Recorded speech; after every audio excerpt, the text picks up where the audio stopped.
So welcome to the day of online meditation. Today is February the 4th.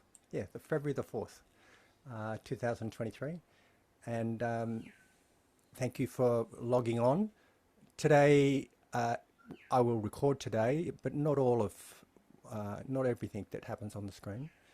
And these days, for those people who haven't been on these days, are usually about, well, we focus on meditation and we focus on being on the path to awakening. And the format for the day, or the agenda for the day, or the schedule for the day, I should say, is that we begin with an introduction, an orientation, and in a moment I'll ask you, each of you, what your intentions are for today, just to kind of get a connection with you and get a feeling of where you're at. And also, then after that, I usually guide in meditations, and then we have some silent periods of meditations. We have a break at about 20 to 11 Australian Eastern Daylight Time. And then we come back for a talk at 11. I give a talk. It's usually under an hour, I hope. And then we have some discussion, perhaps, if there's anything anybody wants to discuss. And then we have another guided meditation. Then we have lunch at 12:30 till 1:30. And then we have silent meditations. And at 2:30, we get together and have some Dharma discussion. So some people don't stay for the whole day. Some people finish around 11. After the talk. Other people roll up for the talk. You know, people are free to come and go. I encourage people to stay on because it's always good to get some silent practice and also have some Dharma discussion. So the theme of today, I guess I've called it silence, stilling, seeing and being, which is basically the theme of the retreat that I will run, or that Lisa Brown and I will conduct in September. And it's about, the theme of that retreat and the theme of today is about settling and stilling and quietening our mind, and then seeing with insight what's actually going on, what's actually happening. And as you know, sometimes I teach things, but I like to see myself as a student. I like to see myself as a student of the Buddha. And as a student of the Buddha, I often delve into all sorts of teachings and all sorts of practices. And currently I'm on a mentor program with someone called Stephen Snyder, who's a wonderful teacher. He's a Zen meditation teacher, and I've been inspired by some of his meditations.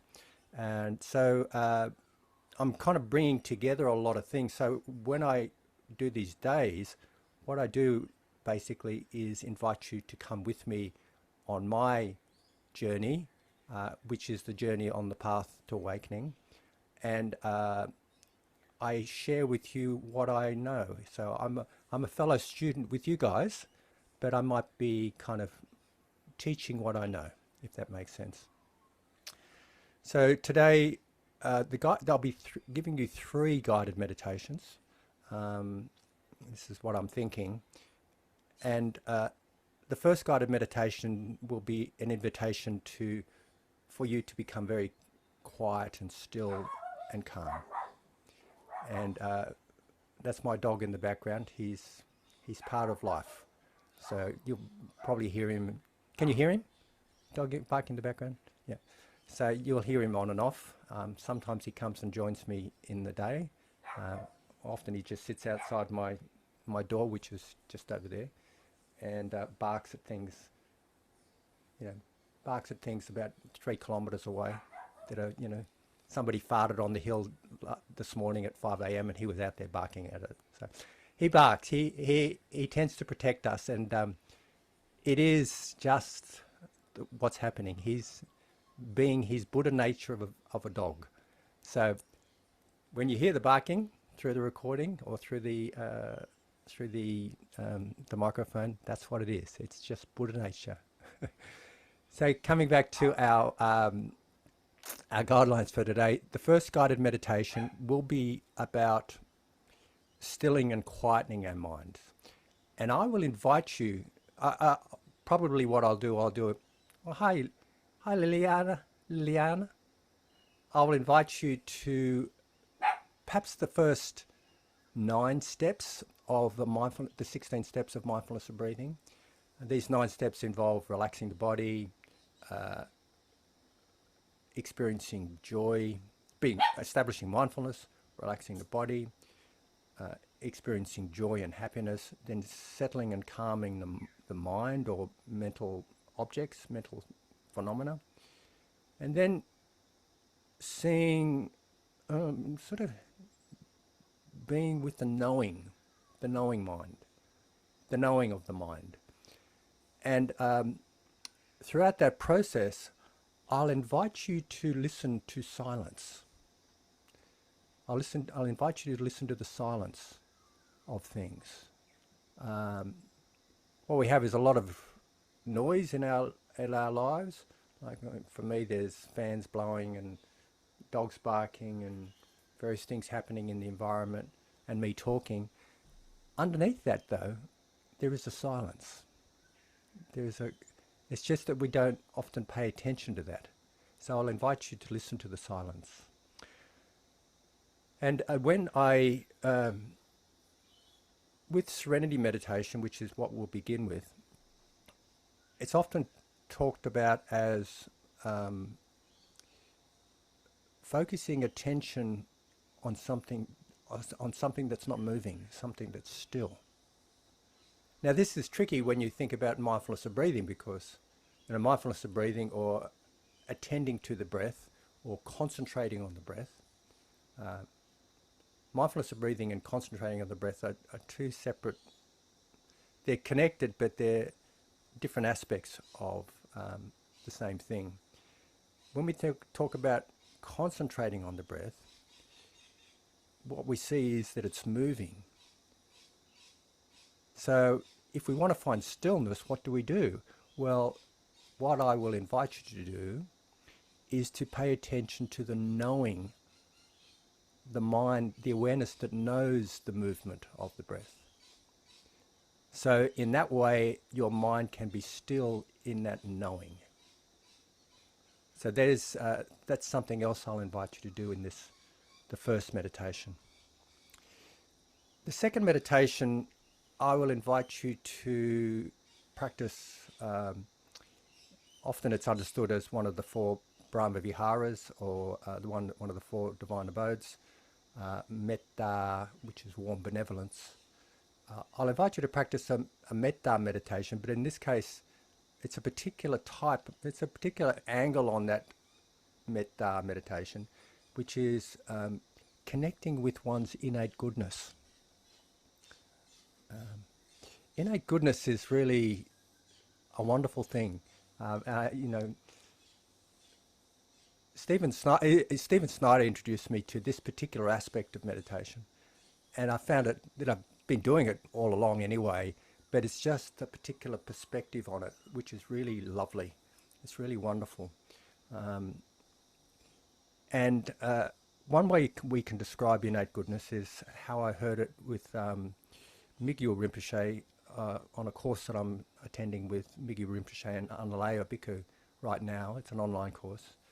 It's about emptiness.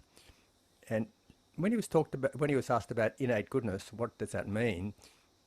He said that every being wants to be happy and doesn't want to suffer. Every being, whatever way they understand happiness, they want to be happy. And that's something that connects us. And it's something that we all share. It's something that unites us, this wish for happiness. And when you look into your heart, you can see that deep in your heart as well. And that depth of the wish to be happy is shared amongst all beings. And it's almost like it's we can access it. We can go deep into our heart and look deep into our heart and see that wish, uh, and we can also see it in the hearts of others, and also we can perceive it in the universe, if that makes sense. So that was the way Mikyu Rinpoche described it. No, not exactly the way he described it, but that was my sense of him describing it. And the way Stephen Snyder describes it, which I really appreciate, also really appreciate, is that it is something that is innate. It's the love, it's kind of connection, it's something that's there all along, not dependent on conditions, not dependent on someone approving of you or agreeing with you, or you know, and not dependent on us acting in particular ways. It's just something that's there all along, this innate goodness. And sometimes we can find our own innate goodness by reflecting on the innate goodness of another. And I often talk about how I use an image or a recollection of my grandchildren to awaken, metta for myself. And in this case, I mean, I think of my dog. He barks sometimes in the middle of the night, but I get up and I look at him, and he's just wagging his tail at me, and he's so lovable. I can't help but see his innate goodness. I can't help but see his wonderful beautifulness. And it's the same with my grandchildren. And often I use an image of one of my grandchildren, a 5-year-old girl who just squeals with delight sometimes, and she loves to jump up and give me a hug and laugh and squeal. It's just that image of her squealing and laughing. I see her innate beauty, her innate goodness. And what that does is it triggers something in my own heart, of this kind of openness of my heart. And it's a really beautiful spaciousness. So that's the way I then start to access innate goodness in myself, and I focus on the feeling in my heart. I love the way Stephen Snyder describes this sometimes. It's not complicated.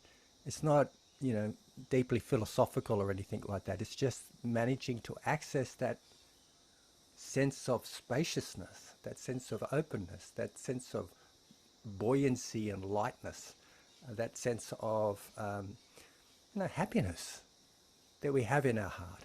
Sometimes we miss it. Sometimes it's occluded by, or covered by other things that are going on in our lives. But it is there, and it's really wonderful. So the meditation is simple. You access it, and you stay there. You stay there. And, all sorts of things might come up, and you don't forget it. Things come up and cover it, and might get all sorts of tensions or barriers that are arising. But being able to access that, and being able to access that innate goodness allows you to process all the things that are barriers for that, if that makes sense. So that's the second meditation. I'll invite you to just go with that, be with that. Sometimes that staying with it can become like a, what's the word?